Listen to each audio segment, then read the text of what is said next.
Yes, nanjye bifurize igitondo cyiza, igitondo cy'umugisha bakunzi ba News Lab TV. Birumvikana rero nta makuru agezweho arebana n'umutekano, politiki na diplomasi. Turi mu gitondo cyo ku itariki 24 z'ukwa mbere 2026. Birumvikana rero nta makuru agezweho arebana n'umutekano, politiki na diplomasi. Tugiye kuba tuba updatinga tubabwira byinshi bigiye bitandukanye. Sindi butinde ndaza gukubita mbangura mu buryo bwihuse cyane. Muraza kunyemera rero dusimbuke mu makuru akomeye cyane arimo aturuka mu bice byano muri teritwari by'umwihariko ya Uvira. Ibintu byakaze, amasasu menshi yatangiye kumvikana, ariko kandi nyamuneka intambara igiye kuba yajya intambara bigendanye n'amagambo yamaze gutangazwa ndetse n'ibimenyetso bikomeye bikomeje kugenda bigaragara mu bice by'umujyi wa Uvira. Ayo makuru yose turaje tuyakusanye, tuyakomozeho, tuyava imuzi n'imuzingo. Turaza gusimukira mu bice bigiye bitandukanye, tugende tuba updatinga by'umwihariko hano muri teritwari ya Uvira mu bice byo ku mupaka. Nyamuneka naho ubu tuvugana situation ni hatari, turaza kuba tubikomozaho tubiva imuzi n'imuzingo. Turaza by'umwihariko rero kurebera hamwe amwe makuru menshi agiye atandukanye arebana n'umutekano, politiki na diplomasi.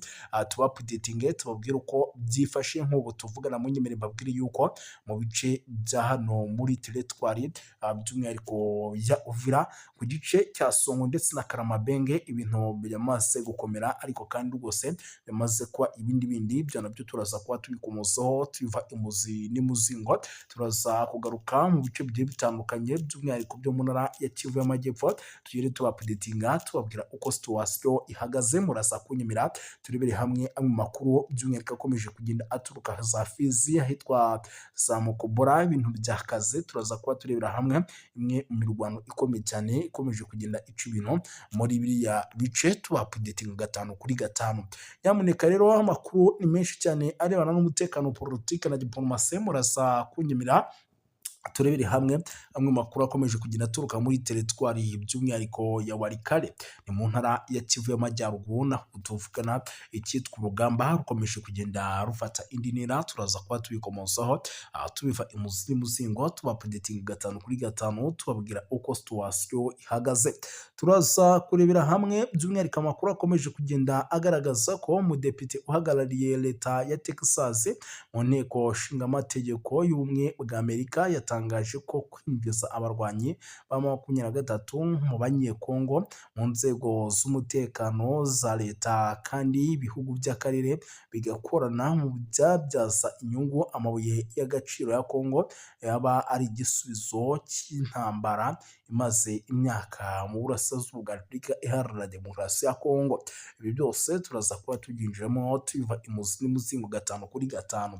Muraza kunyemera turebere hamwe amwe makuru akomeye cyane akomeje kugenda aturuka, ariko kandi nanone mu ntara y'Amajyepfo mu bice bya hano za Songo ndetse n'ahitwa za Kibindura. Turaza kuba turebera hamwe iminembwe y'amakuru aturuka ahitwa za Mikenke ndetse na hano mu bice byo muri teritwari by'umwihariko ya Fizi, ariko kandi ku gice cya Powezeru nubwo ibitero kugeza magingo ya bitoroshye icyitwa Bazalendo by'umwihariko bashaka kuza kuba bakigaruza bimwe mu bice bigiye bitandukanye hano ku butaka bwa Repubulika Iharanira Demokarasi ya Kongo. Turaza kuba byose rero tubikomozaho tuba updatinga 5/5 tubabwira uko situation ihagaze, kuko amakuru ni menshi cyane arebana n'umutekano, politiki na diplomasi ku rwego mpuzamahanga. Ntabwo ndi butinde rero, nyemerera aya makuru duhite tuyinjiramo mu buryo bwihuse ndetse tunakubite tubangura kuko nicyo kintu cyihutirwa. Mu nyemerere mpere by'umwihariko ku mujyi wa Uvira. N'umujyi wa Uvira kugeza magingo aya wamaze kuvugisha benshi, ukaba ari umujyi uri gushakwa n'ingabo za Repubulika ya Demokarasi ya Kongo nk'uko bamaze kuba bawuhabwa. Gusa ariko kandi nanone ku ruhande rwa 23 nabo bakaba baravuye muri uno mujyi wa Uvira, ariko bagaragaza yuko mu gihe ibikorwa by'ubugizi bwa nabi byagaragara muri uyu mujyi bahita bongera bakagira gute bakawisubiza. Ni ukuvuga ngo rero ibi byongeye kugaragara mu buryo navuga ko budasanzwe, by'umwihariko abigaragajwe na Leta Zunze Ubumwe za Amerika zivuga ko igihugu cya Kongo cyakabaye kigabana na 23 by'umwihariko bakabinjiza mu nzego z'umutekano, ibintu bikagenda neza, amahoro akongera kuboneka. Icyo rero ni nacyo kintu navuga gikomeye kugeza amagingo aya, gikomeje kugenda gituma imiryango mpuzamahanga itekereza cyane. Nicyo kintu navuga gikomeye gikomeje kugenda by'umwihariko gituma igisirikare cya 23 kigaragarizwa icyizere nyuma y'ibikorwa bidasanzwe bagiye bagaragaza ndetse bakanavugwaho n'abaturage. Ibyo byamaze kugaragara kuko umunyamabanga wa Leta Zunze Ubumwe za Amerika muri Texas niwe umaze kubitangaza. Si ibyo gusa turi bushingireho, nyemera nkubwire yuko mu mujyi wa Uvira kuva hageramo FARDC butari kwira ngo buke nta masasu menshi yumvikanye mu bice by'umujyi wa Uvira. Ubu tuvugana rero amasasu by'umwihariko mu bice bigiye bitandukanye akomeje kugenda aca ibintu mu buryo navuga ko udasanzwe. Ibi rero biragaragaza yuko nyamuneka umujyi wa Uvira nawe ushobora kuza kuba umujyi w'intambara, kuko ahitwa za Karamabenge, ahitwa za Songo, za Kavimvira ku mupaka w'u Rwanda ndetse na Repubulika ya Demokarasi ya Kongo, situwasiyo ntago yoroshye. Izo zose ni zimwe mu nkuru zikomeye turaza kuba dukomozaho, ariko kandi tuva imuzi n'imuzingo 5 kuri 5, dore yuko aricyo kintu kiba kituraje inshinga mu buryo bwihuse cyane. Ikindi gikomeje kugenda kigaragara mu bice bigiye bitandukanye nuko kugeza amagingo aya hari amakuru namaze kuba by'umwihariko nkura mu bice bya hano muri teritwari ya Walikale, ahitwa Iwalikale rwose nyamuneka ibintu ntabwo byoroshye. Isaha ku isaha imirwano ishobora kuza guca ibintu hagati y'igisirikare cya 23 ndetse n'ingabo za FARDC, kuko ibitero shuma bikomeje kugenda bigaragara. Gusa igisirikare cya 23 kigakora buri kimwe cyose gishoboka kugira ngo hataza kugira umutekano uzamba by'umwihariko mu baturage. Nyemera nkubwire yuko tuvugana nyamuneka drone za FARDC zigabye igitero ku baturage by'umwihariko. Iyi nkuru nyemera mu buryo bwihuse cyane duhite tuyinjiramo turebe uko bimeze, kuko itugeze ubu tuvugana. Igisirikare cya Repubulika ya Demokarasi ya Kongo FARDC kigabye ibitero cyifashishije indege zacyo by'umwihariko ahitwa Buleusa. Hari agace rero kari muri gupoma ya Ikobo ni muri teritwari ya Walikale mu ntara ya Kivu y'Amajyaruguru. Amakuru aturukayo rero agaragaza ko iki gitero cya gisirikare cyagabwe by'umwihariko mu masaha mu kanya gato gashize, by'umwihariko kirimo kigaragaza ko gishaka guhitana abaturage.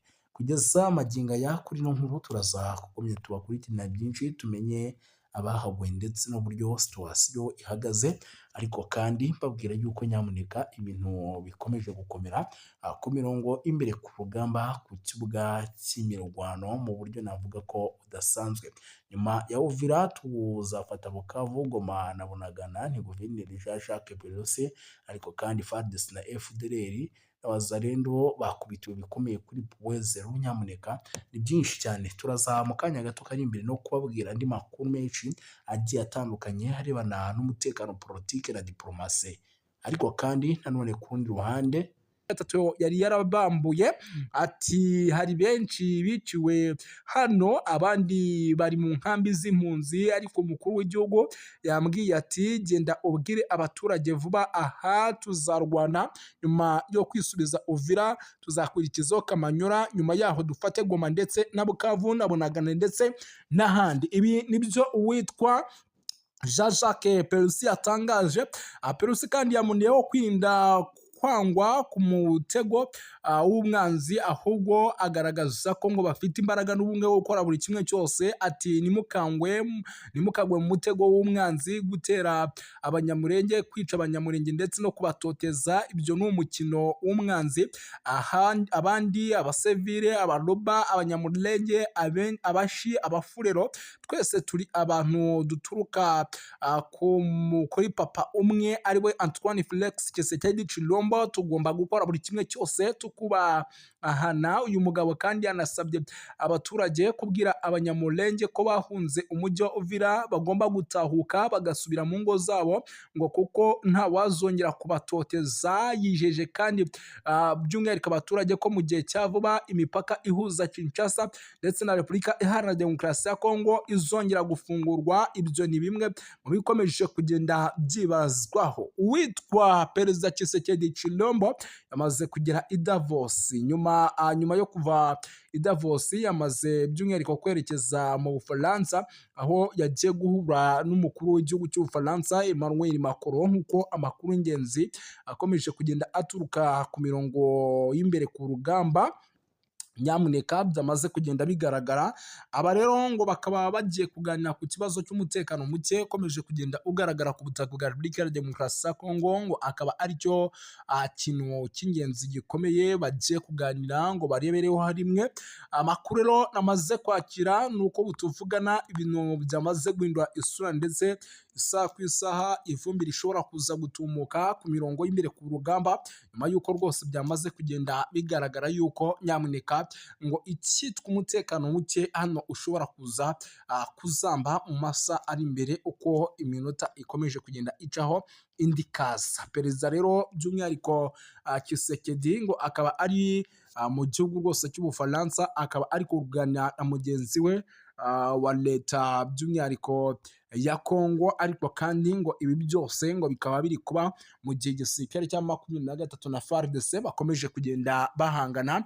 Induru n'akababaro ku bwicanyi n'ihohoterwa bikomeje kugenda bigaragara mu mujyi wa Uvira, nubwo hari abayobozi ba 23 bakomeje kugenda batangaza byinshi, FARDC nayo igatangaza byinshi. Umujyi wa Uvira rero winjiye mu mwijima n'akaga n'icuraburindi kuva ku cyumweru ku itariki ya 18 z'ukwa mbere 2026, nyuma y'uko ingabo z'ihuriro rya Alliance Fleuve Congo AFC 23 zivuye muri uriya mujyi.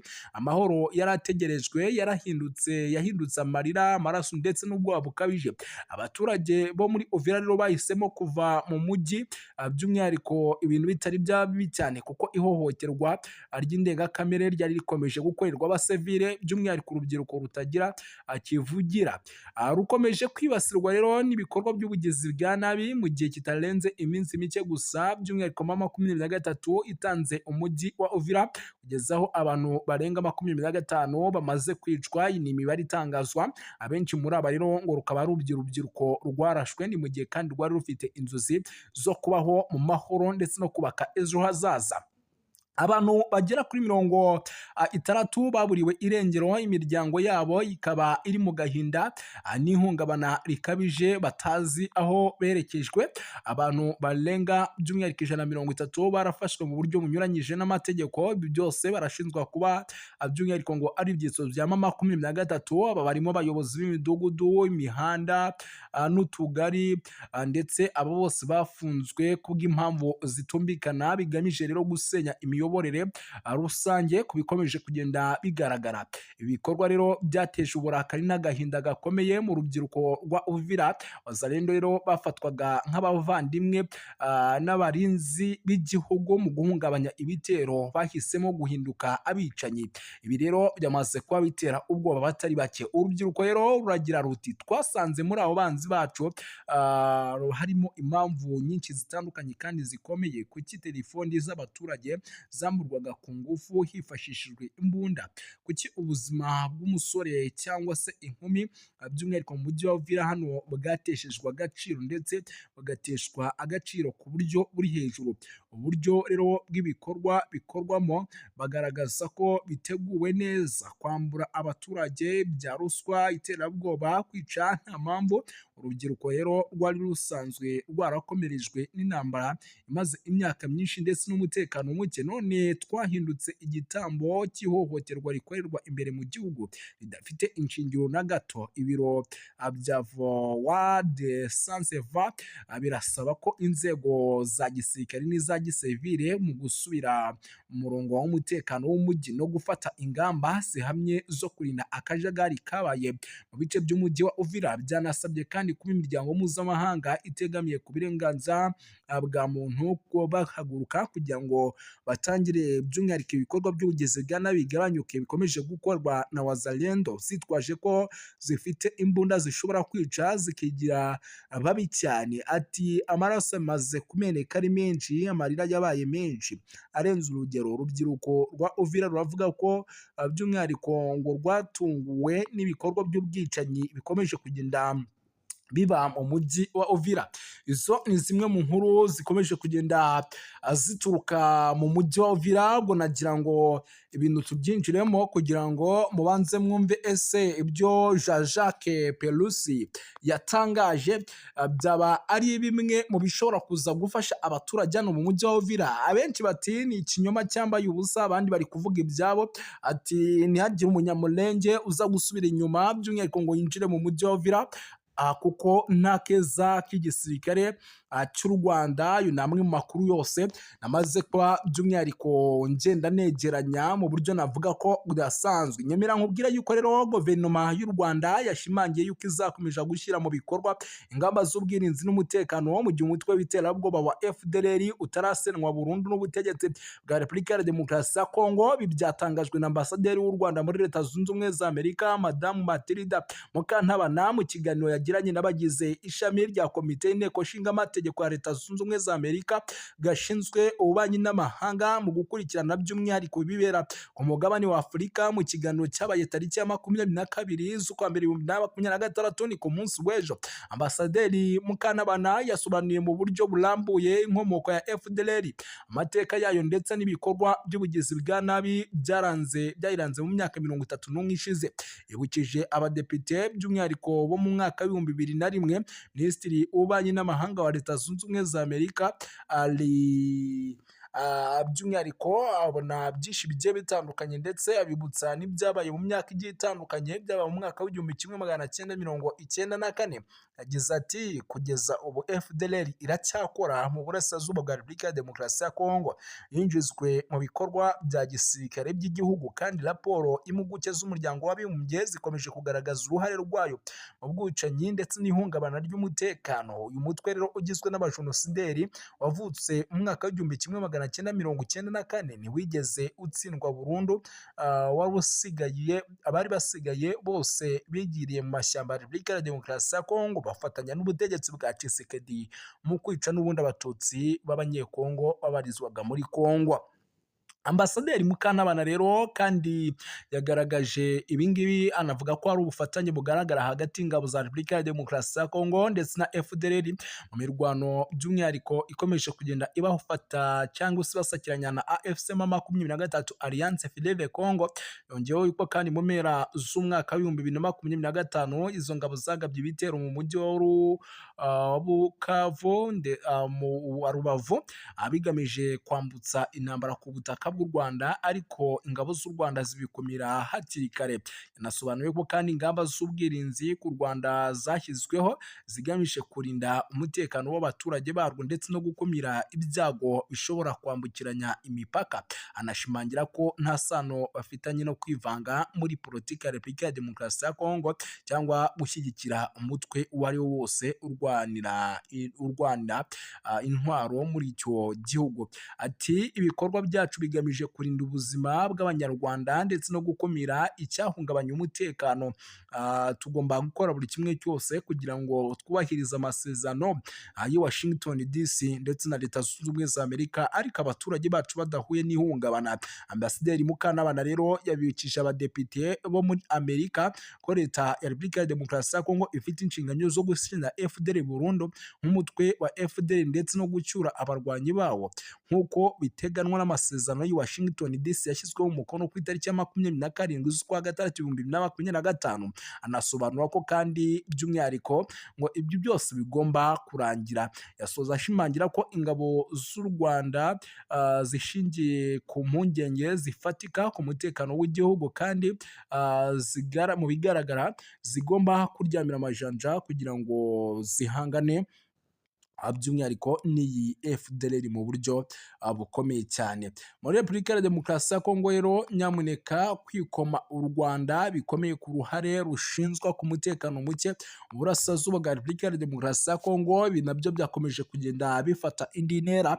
Guverinoma ya Repubulika ya Demokarasi ya Kongo yashyize ahagaragara by'umwihariko ku itariki 22 itangazo rikomeye isubiza ibyatangajwe n'umuryango wa Human Rights Watch ku kibazo cy'umutekano muke muri Uvira mu ntara ya Kivu y'Amajyepfo. Muri iri tangazo ubutegetsi bwa Kinshasa bushinja ingabo z'u Rwanda RDF nk'abafatanyabikorwa bazo mu ihuriro rya Alliance Fleuve Congo kugira uruhare rukomeye mu ihohoterwa rikomeje kugaragara ndetse n'ihungabana ry'umutekano mu burasirazuba bwa Repubulika ya Demokarasi ya Kongo.